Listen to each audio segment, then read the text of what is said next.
नमस्कार दोस्तों, स्वागत है आपका हमारे चैनल गोविंद गोपाल में। फिर से एक बार दोस्तों इस वीडियो में हम बात करेंगे बेसिक शिक्षा से जुड़ी 3 खबरों को लेके। जी हाँ, पहले बात करेंगे अपनी पिछली वीडियो के बारे में जिसमें हमने आपसे कहा था कि शिक्षा मित्रों को खुशखबरी मिल सकती है, उन कैंडिडेट को भी खुशखबरी मिल सकती है जो आगामी शिक्षक भर्ती परीक्षा की तैयारी कर रहे हैं। शिक्षा मित्रों के लिए अगली भर्ती बहुत ही मायने रखती है क्योंकि उनको भारांक मिले ना मिलेगा ये भी सरकार की कृपा पर निर्भर है और ये उनका आखिरी मौका भी हो सकता है। अगर सरकार उन्हें भारांक दे भी देती है अगली भर्ती में तो एक अगली भर्ती उनके पास एक और मौका होगा सहायक अध्यापक बनने के लिए। तो शिक्षा मित्रों के लिए तो ये अच्छी खबर होगी ही, साथ ही साथ उन कैंडिडेट के लिए भी जो इसकी तैयारी कर रहे थे लेकिन भर्ती नहीं निकल पा रही थी। पिछले 5 साल से कोई भी भर्ती नहीं निकली है। लास्ट 2019 में हुई थी 69,000 शिक्षक भर्ती, उसके बाद कोई भी भर्ती नहीं निकली है। और अब बीएड वाले भी प्राइमरी के लिए वैलिड नहीं है तो बीटीसी कैंडिडेट इसकी जो प्रतीक्षा है बड़ी उत्सुकता के साथ कर रहे हैं। तो अभी हाल ही में माननीय मुख्यमंत्री जी ने जो बैठक अधिकारियों के साथ की उसमें सभी विभाग के रिक्त पदों पर तुरंत भर्ती करने के आदेश दिए हैं। उन्होंने कहा है कि इसकी तैयारी की जाए, चयन आयोग को इसकी रिपोर्ट भेजी जाए और कोई समस्या नहीं आनी चाहिए, ध्यान से तैयारी करें। इनका यानी कि उनका कहने का मतलब ये है कि कोर्ट का मैटर ना पड़े। और इसलिए कह रहे हैं क्योंकि शायद अब मुख्यमंत्री के चुनाव में ज़्यादा समय नहीं है, 2 वर्ष रह गए हैं और इन 2 वर्ष के अंतर्गत ये सारे रिक्त पद भर जाएं ताकि युवाओं को सरकार बना सके। और शिक्षकों के लिए जो 80,000 पद बता रहे हैं वो हो सकते हैं या इससे कम ज़्यादा हो सकते हैं। आपको पता है कि जून 2020 में सरकार ने सुप्रीम कोर्ट में कहा था कि लगभग परिषदीय विद्यालयों में 51,000 पद खाली हैं और 8-10 हज़ार रुपये हर साल का अगर हम मान के चलें कि शिक्षक रिटायर हो रहे हैं तो 30,000 ये जोड़ के लगभग 80,000 बताए गए हैं। लेकिन आंकड़ा क्या है नहीं पता। बस ये है कि क्या माननीय मुख्यमंत्री जी के इस निर्देश में बेसिक की भी भर्ती शामिल है या नहीं है।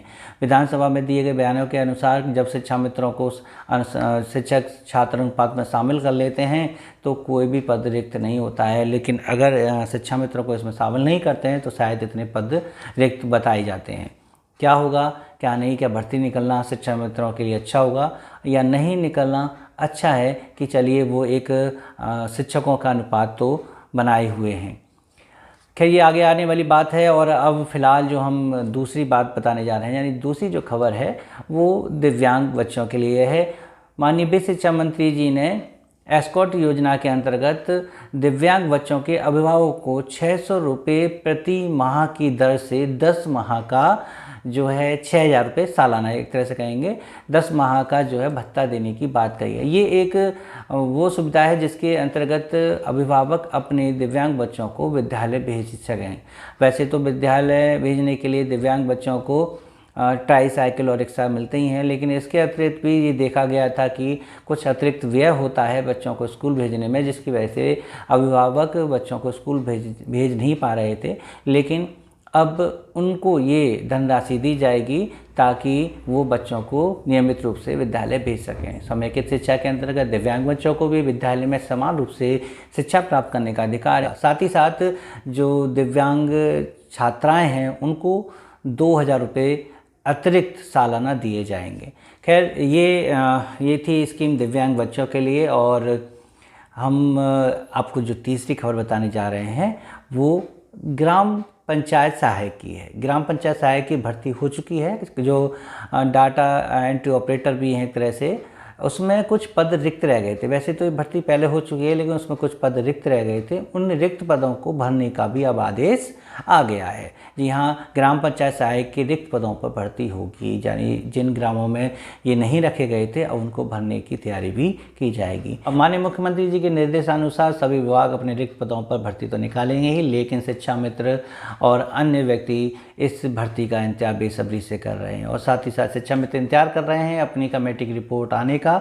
शिक्षा मित्र संगठन ये पूरा प्रयास कर रहा है कि अब हम अपना पूरा जोर लगा देंगे, लेकिन जल्द से जल्द शिक्षा मित्रों की जो कमेटी बनी थी, शिक्षा मित्रों के लिए जो कमेटी बनी थी उसकी रिपोर्ट सामने लाके रहेंगे। यानी शिक्षा मित्रों के लिए उसमें क्या है जल्द ही आपको पता चल जाएगा।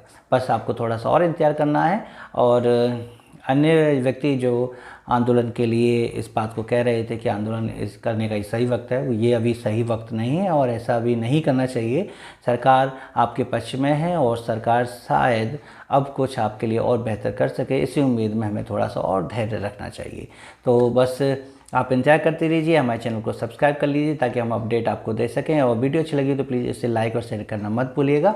मिलेंगे आपसे अगली वीडियो में ऐसे ही कुछ अपडेट के साथ, तब तक के लिए नमस्कार, जय हिंद।